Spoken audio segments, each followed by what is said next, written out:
Allergic और दमा कोई इतनी बड़ी बीमारी नहीं है जितना हम लोग सोचते हैं। दमे के पेशेंट कई बार हमने देखे हैं योगा से अपना दमा ठीक कर गए। छोटी सी उम्र है बच्चे की, 16 साल, और नाम है अनंत।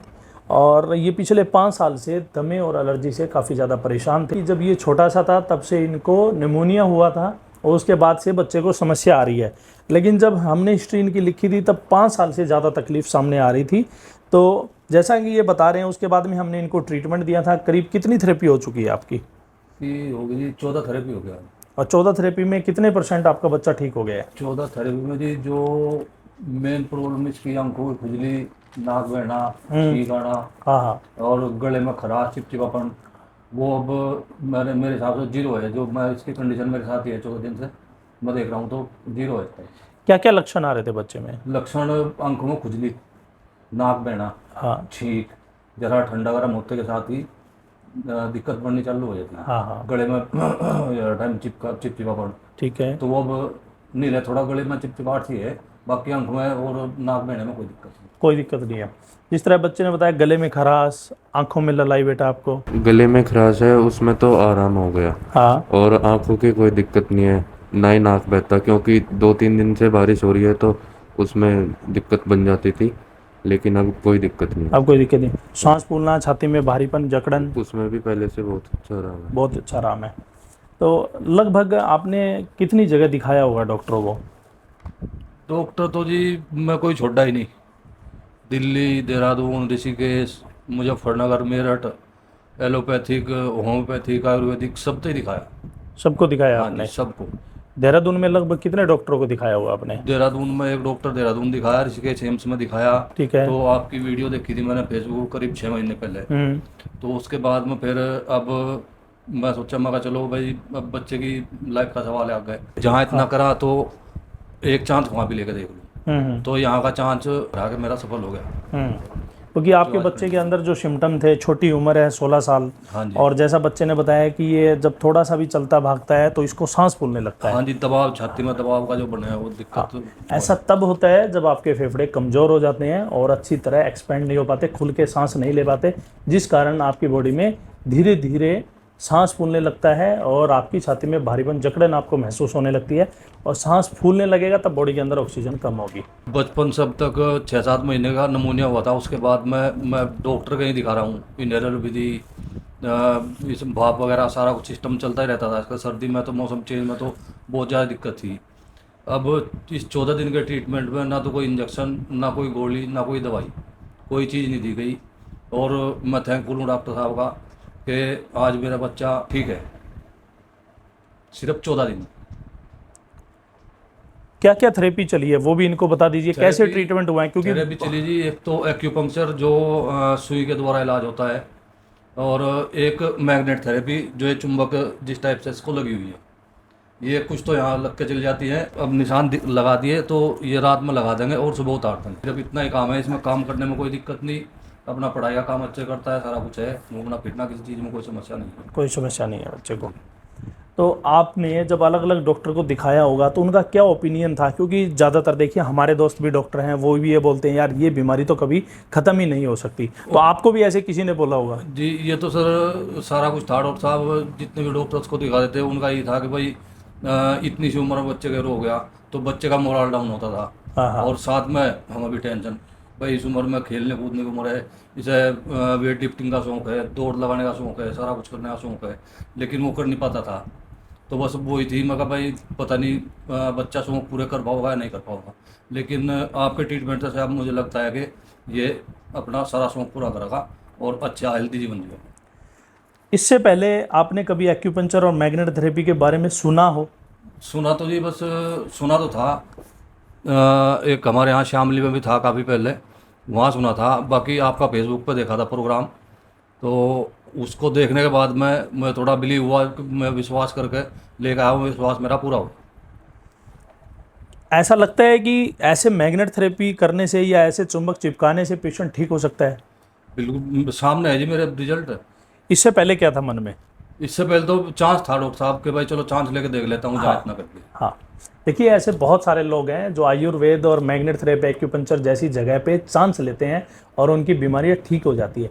अगर ऐसा वो एलोपैथी के साथ करने लगेंगे तो आप अब देखेंगे आंकड़ा कि 1000 में से मान लेते हैं कि 100 पेशेंट ठीक हुए हैं दवाइयों से, लेकिन उसके बाद में अगर 1000 लोग दवाइयाँ ही नहीं लेंगे और 1000 लोग आयुर्वेद में सीधा आएंगे तो आप आंकड़ा देखिए कहाँ चला जाएगा। ये बता रहे हैं कि बचपन से ही इनको दवाइयाँ दिलाते घूम रहे हैं हॉस्पिटल में और अब यहाँ पे 14 दिन में ठीक हुए हैं। हालांकि अभी घर पे कुछ दिन इनका मैग्नेट थेरेपी से ट्रीटमेंट चलेगा और पेशेंट ने अच्छी तरह परहेज निभाए हैं, काफ़ी सिंसियर बच्चा है, जैसा इसको बोला है वैसा इन्होंने किया है, तो बच्चा जल्दी ठीक कर गया, जल्दी रिकवर कर गया। और कुछ आपकी इम्यून सिस्टम के ऊपर डिपेंड होता है कि आपकी बॉडी एक्यूपंक्चर पे कैसा रिस्पॉन्स कर रही है। इसमें डॉक्टर साहब एक चीज़ हो रही कि बच्चे ने परहेज भी पूरा किया और दूसरा जो ट्रीटमेंट दी गई वो टाइमली ट्रीटमेंट ली, जितनी डॉक्टर साहब ने बताई इतनी ट्रीटमेंट दी। हाँ। और शुरुआत में जो दवाई इसकी दी गई थी डॉक्टर ने इनहेलर देनी चालू कर दी थी, तो इनहेलर मैंने इसकी बंद करी, इनहेलर मैंने इसको दी नहीं, क्योंकि इनहेलर अगर दे देते एक बार तो शायद है वो रेगुलर देनी पड़ती। हाँ। और उसी चीज़ को देखते हुए मैंने कहा इनहेलर और एलोपैथिक ये इलाज नहीं है बिल्कुल भी। सबसे बड़ी बात थी कि डॉक्टर यही बोलता था इतनी सी उम्र में बच्चे को ये हो गया, वो इसका मोरल डाउन करने वाली बात कि भाई ठीक होगा इन तो। लेकिन यहाँ आया हूँ तो आज मुझे खुद को लगता है, मेरे साथ है पिछले 14 दिन से मैं बाहर जॉब करता हूँ तो ये गांव में रहते हैं, मैं साथ ले गया था। तो अब ये है कि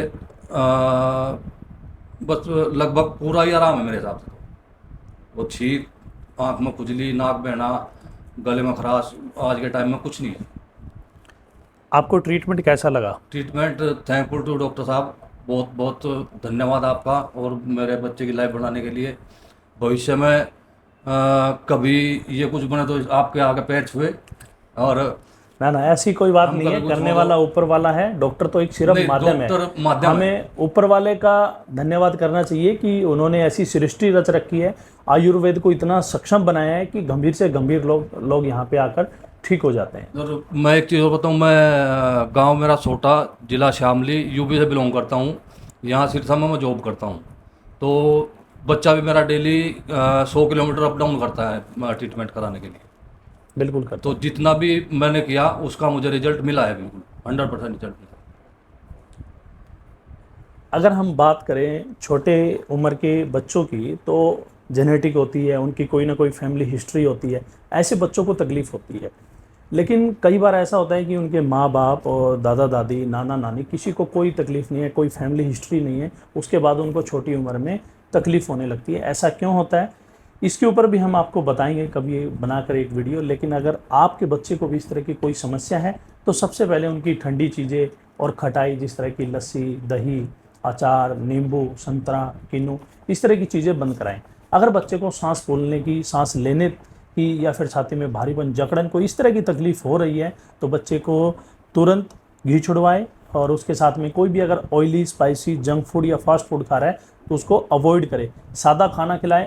और इसके साथ में नोट करें कि आपको कोई पार्टिकुलर सब्जी या कोई फ्रूट खाने के बाद में तकलीफ़ तो नहीं बढ़ रही। एग्जाम्पल के तौर पे मैं आपको बता देता हूँ, कुछ ऐसी चीज़ें हैं जो हमें खाने के बाद में एलर्जी में बढ़ावा देती है। उदाहरण मैं आपको बताता हूँ, मान लिया कि आपको करेले से एलर्जी है, तो जब आप करेला खाएंगे तो करेला खाने के बाद में आपकी तकलीफ़ बढ़ेगी और वो 72 घंटे तक बढ़ी रहेगी। अगर आपको करेले से एलर्जी नहीं है तो आप नॉर्मल रहेंगे। कुछ इस तरीके से आप अपनी एलर्जी के बारे में पता लगा सकते हैं। जो एलर्जी के पेशेंट है, ये एडवाइस उन लोगों के लिए है। एक और एग्जांपल दे देता हूँ, मान लिया कि किसी को पपीता खाने से एलर्जी है, तो जब भी वो पपीता खाएंगे उनकी तकलीफ बढ़ जाएगी। कहने की बात है, जिस चीज़ से उनको एलर्जी होगी वो खाने के बाद में उनकी तकलीफ बढ़ जाएगी। इट्स मीन उनको उस चीज़ से एलर्जी है, तो वो चीज़ उन्हें तब तक छोड़ देनी चाहिए तब तक वो पूरी तरह ठीक ना हो। उसके बाद में उसको धीरे धीरे करके शुरू करना चाहिए ताकि उनकी बीमारी की रिकवरी और अच्छे से हो जाए और बॉडी जो आपके पहले जो फ्रूट्स हैं, जो वेजिटेबल है एक्सेप्ट नहीं कर रही थी, उनको एक्सेप्ट करने लग जाएं और आपको किसी प्रकार की कोई समस्या ना हो। जैसा कि इनके फादर ने बताया कि इन्होंने कई साल तक ट्रीटमेंट लिया है, अलग अलग जगह दिखाया भी है, दिल्ली, देहरादून, मुजफ्फरनगर या जिन जिन शहरों के इन्होंने नाम लिए हैं, इन जगह पे ये दिखा चुके हैं। और ज़्यादातर हमें भी यही सुनने को मिलता है कि सालों भर दवाइयाँ खाई हैं, उसके बाद ठीक नहीं हुआ। तो जिन लोगों का सफ़र अभी एलर्जी में शुरू हुआ है या फिर दमे से शुरू हुआ है, तो वो लोग यहीं से अपना एक्सपीरियंस ले कि अगर ये लोग 10-15 साल घूमे हैं, या और भी बहुत सारे, आपको ई लाइफ केयर जो फेसबुक पेज है उसके ऊपर वीडियो मिलेगी कि सालों भर घूमते हैं उसके बाद भी ठीक नहीं होते, तो क्या आपको ऐसा लगता है कि वही सेम मेडिसिन खा के आप अपनी बीमारी को ठीक कर सकते हैं, काट सकते हैं? रही बात मेडिसिन की, तो वो इमरजेंसी में काम करती है। अगर आपको बहुत ज़्यादा तकलीफ हो गई है, सांस आपको नहीं आ रहा है, बहुत ज़्यादा जुकाम हो गया, तो आप इमरजेंसी के तौर पे उसको ले सकते हैं। अगर आप उसके हैबिचुअल हो जाएंगे तो बीमारी भी आपकी हैबिचुअल हो जाएगी, यानी बीमारी आपका पीछा नहीं छोड़ेगी। आप चाहे 50 साल ही दवाइयाँ क्यों ना खा लीजिए, आपकी बीमारी पीछा नहीं छोड़ती है। हमने यहाँ पे खूब पेशेंट देखे हैं, इनहेलर लीजिए, लिफाफे भर भर के दवाइयाँ लेकर आते हैं, लेकिन उनकी इतनी हिम्मत नहीं होती कि वो दवाइयाँ छोड़ के योगा करने लग जाएं या फिर कोई नेचुरल थेरेपी में ट्रीटमेंट ले लें। क्योंकि हमारा भारत देश ही ऐसा है कि हम लोगों को आयुर्वेद पे अब विश्वास कम हो गया है और एलोपैथी पे ज़्यादा हो गया है, और उसके नतीजा आप देख रहे हैं, गंभीर बीमारियाँ, लंबी बीमारियाँ, और उनका इलाज कुछ भी नहीं। जिस तरह की इनके फादर ने हमें हिस्ट्री बताई थी, अभी थोड़ी देर पहले भी हमें ये हिस्ट्री बता रहे थे, तो ये भावुक हो गए थे। ऐसे पेशेंट, अब जब आप भावुक हो गए थे, मैंने इनको उस समय देखा, लेकिन हमने उनको कोई ना कुछ बोल के, बल्कि आपके सामने इनका एक्सपीरियंस शेयर करवाया है, ताकि आप भी अगर इस तरह की समस्या में हो तो इस थेरेपी का ट्रीटमेंट ले सकें। आप क्या कहना चाहेंगे? छोटी उम्र में बहुत सारे बच्चे हैं जो गंभीर समस्या में रहते हैं, उनके माँ बाप के पास कोई ऑप्शन ही नहीं होता, और इस तरह की थेरेपी में हमारा भारत कम विश्वास करता है, क्योंकि उनको इजी ट्रीटमेंट चाहिए। इसमें आपने बताया कि 100 किलोमीटर मेहनत करके आना पड़ता है रूटीन में, लेकिन उसमें क्या, टैबलेट खाई और फारिग है आदमी 1 मिनट में। तो इजी तो है, लेकिन उसमें ट्रीटमेंट तो नहीं हुआ, पेशेंट ठीक नहीं हुआ। उसमें हम तो उस बारे में क्या कहना चाहेंगे? अपना पैसा भी बर्बाद कर रहे हैं और इलाज हमें मिलेगा नहीं। एक बार आप डॉक्टर साहब से, इनकी एक ब्रांच इधर है और एक गुड़गांव में है, मेरे तो गुड़गांव नज़दीक पड़ता है, लेकिन मैं इधर सिरसा में जॉब करता हूँ, तो इस वजह से मैं इसको यहीं लेकर आता अपने पास में। यहाँ अगर आप ट्रीटमेंट कराएंगे तो 100% आप अपने बच्चे को ठीक करके लेके जाएंगे, ये मुझे विश्वास हो गया।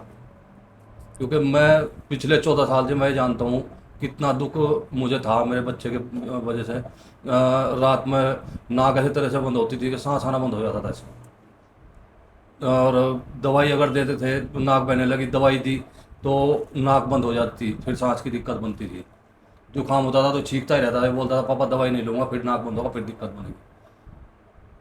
तो मैं यही कहूँगा, जिनको भी दिक्कत है अपना एक बार विजिट ज़रूर करें, दिखाएं।